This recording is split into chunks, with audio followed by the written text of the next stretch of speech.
Hello नमस्कार सभी साथियों का स्वागत।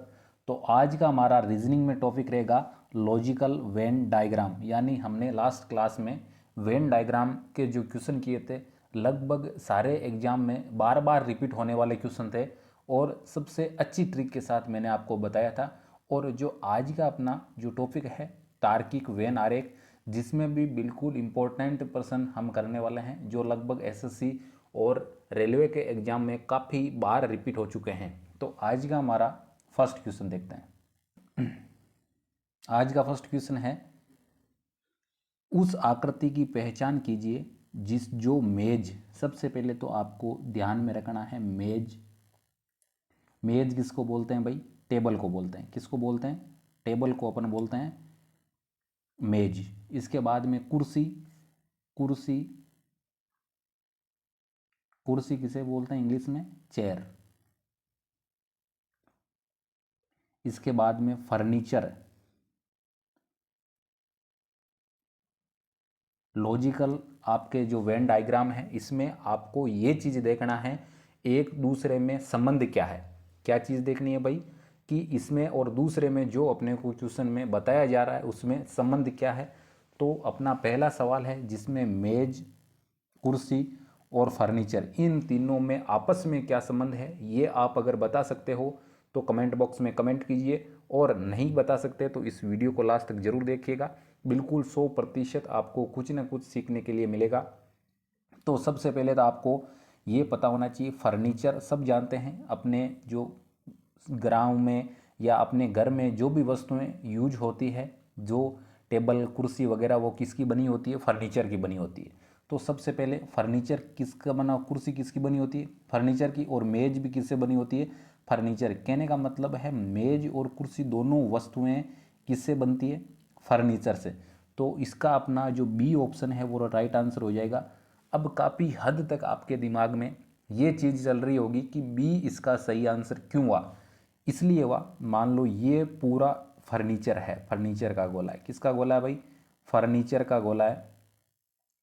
फर्नीचर है पूरे में, और इस गोले में जो वस्तुएं हैं ये मान लो, चाहे आप चेयर सी लिख रहा हूँ, और ये मान लो आप टेबल जिसको मैं टी से लिख रहा हूँ। कहने का मतलब है जो आपके फर्नीचर है इससे बनी हुई वस्तुएं कौन कौन सी हैं? मेज और आपके जो कुर्सी हैं वो किससे बनती हैं? फर्नीचर से बनती है। इसलिए अपना बी ऑप्शन क्या हो जाएगा? राइट आंसर हो जाएगा बिल्कुल। और भी अगर आपके समझ में नहीं आया है तो नेक्स्ट सवाल में आ जाएगा। अगर फिर भी किसी भी प्रकार की दिक्कत रहती है तो प्लीज़ कमेंट बॉक्स में कमेंट कर दीजिए। जब भी आपकी नेक्स्ट क्लास होगी तो आपका जो सॉल्यूशन है कन्फ्यूजन का वो सबसे पहले किया जाएगा।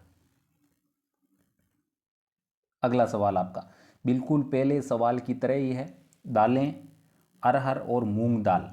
तो सबसे पहले तो आपके लिख रखा है दालें, और इसके बाद में लिख रखा है अरहर और आपके मूंग दाल। तो सबसे पहले बात करें दालें की, तो आपके दालें किसे कहते हैं? जो अपन घर में दाल बनाते हैं वो किस किस की बनाते हैं? यानी अरहर क्या होती है? एक प्रकार से दाल होती है, और मूंग भी क्या होती है? दाल होती है। तो आपके जो पूरा आपके सर्किल है ये किसका है? दालों का है। जो ये आपके अंदर छोटे दो सर्किल हैं वो किसके हैं? मूंग दाल और अरहर के। क्योंकि मूंग दाल और अरहर दोनों किसकी आपके पार्ट हैं? दालों के ही पार्ट हैं। तो इसका मतलब अपना इसका सही आंसर क्या हो जाएगा? ए ऑप्शन हो जाएगा। बिल्कुल ए ऑप्शन अपना सही आंसर हो जाएगा। जो आपके पूरा सर्किल बन रखा है वो तो बन रखा है दालों का, और इन दालों के अंदर ही कौन सी दालें आती है? अरहर और मूंग दाल दालों का ही एक प्रकार से क्या है? भाग है। तो आते हैं नेक्स्ट सवाल पे। अगला सवाल आपका सबसे पहले तो लिख रखा है शेर, उसके बाद में लोमड़ी, और उसके बाद में मांस बक्सी। मांस बक्सी किसे कहा जाता है? सबसे पहले तो आपको ये चीज़ का पता होना चाहिए, मांस बक्सी उसे कहा जाता है जो क्या खाता है? मांस खाता है। मांस खाने वाले जानवरों को क्या कहा जाता है भाई? मांस बक्सी कहा जाता है। तो इसके बाद में जो अपना पहला सवाल था, दूसरा सवाल था, same to same as it is आपके तीसरा सवाल उसी प्रकार से है। जो आपके लोमड़ी होती है मांस खाती है क्या? बिल्कुल लोमड़ी मांस खाती है। और जो आपके शेर रहता है वो भी क्या खाता है? मांस खाता है। तो सबसे पहले जो बड़ा सर्किल है वो किसका है? मांस बक्सी का। इसके अंदर कौन कौन आते हैं, लोमड़ी और आपके शेर आते हैं। तो इसका मतलब बड़ा सर्किल हो गया मांसभक्षी का, और लोमड़ी और शेर इसके अंदर आते हैं। तो इसका मतलब अपना कौन सा ऑप्शन सही हो गया भाई, सी ऑप्शन सही हो गया। कौन सा ऑप्शन भाई, सी ऑप्शन अपना राइट आंसर हो गया। अगला सवाल आपका चौथा सवाल है, जिसमें सबसे पहले लिख रखा है प्रबंधक। क्या लिख रखा है भाई, प्रबंधक लिख रखा है। उसके बाद में लिख रखा है मजदूर संघ, मजदूर संघ लिख रखा है। और इसके बाद में लिख रखा है कामगार, कामगार लिख रखा है। बिल्कुल इसको किस प्रकार से अपन सेट कर सकते हैं कि बिल्कुल अपना आंसर क्या हो जाए, सही हो जाए। तो सबसे पहले अगर बात करें तो अपना सही ऑप्शन होगा डी ऑप्शन, क्योंकि जो आपके सबसे पहले बात करें तो कौन होते हैं, कामगार, फिर मजदूर संघ, फिर सबसे बड़े क्या होते हैं, प्रबंधक होते हैं। तो अपना डी ऑप्शन क्या हो जाएगा, बिल्कुल राइट आंसर हो जाएगा। अगला सवाल अपना पांचवा सवाल है सरकारी कर्मचारी, व्याख्याता और डॉक्टर। जो आपके सरकारी कर्मचारी, व्याख्याता और डॉक्टर, इनका किस प्रकार से डायग्राम बनेगा। तो सबसे पहले अपन एक सर्किल बनाते हैं। ये किसका है भाई, डॉक्टर है, जिसको अपन लिखते हैं डी से। और दूसरा सर्किल बनाते हैं वो किस से, इधर बना लो आप, ये किसका है, लेक्चरर का, व्याख्याता का।